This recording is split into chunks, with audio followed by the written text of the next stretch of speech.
Okay, so here question is, a platinum wire has resistance of 10 ohm at 0 degree centigrade. So basically resistance at 0 degree centigrade, it is known, which is 10 ohm.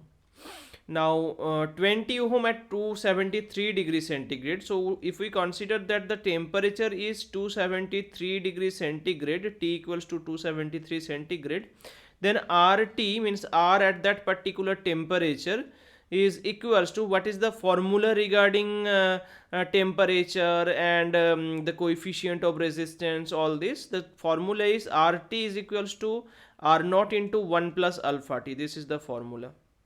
Now RT, what is the value of RT is 20 is equals to R naught means 10 into 1 plus alpha into T. T is in centigrade scale, so you can directly put the centigrade scale value.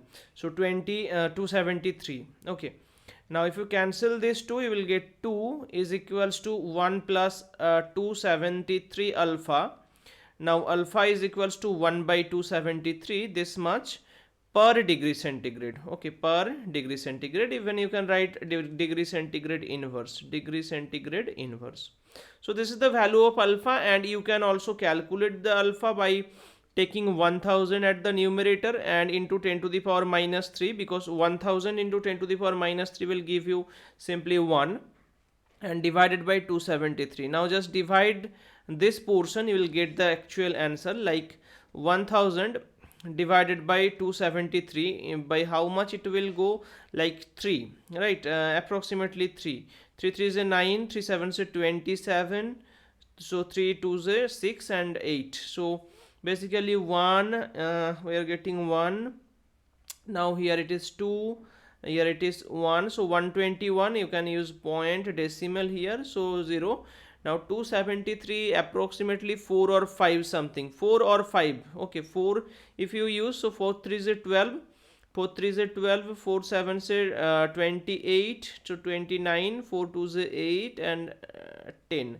So yes, by 4 approximately, so 3.4 something, so 3.4 into 10 to the power minus 3 per degree centigrade inverse. This will be the temperature coefficient of resistance. Okay, value of coefficient means here they are asking about the temperature coefficient, and obviously for that case you have to remember this formula. And sometimes in question you may face that resistivity instead of resistance. So you will you already know from the class 10 that resistance R equals to rho L by A, right? Now in term of resistivity also formula is same, RT is equals rho T is equals to rho naught into 1 plus alpha T. Okay, this formula is same for resistivity also. So if in any question in the term of resistivity the values are given, you can also put all these values. Okay, so I hope it has no doubt. Okay, let's go to the next question in the next video. Thank you.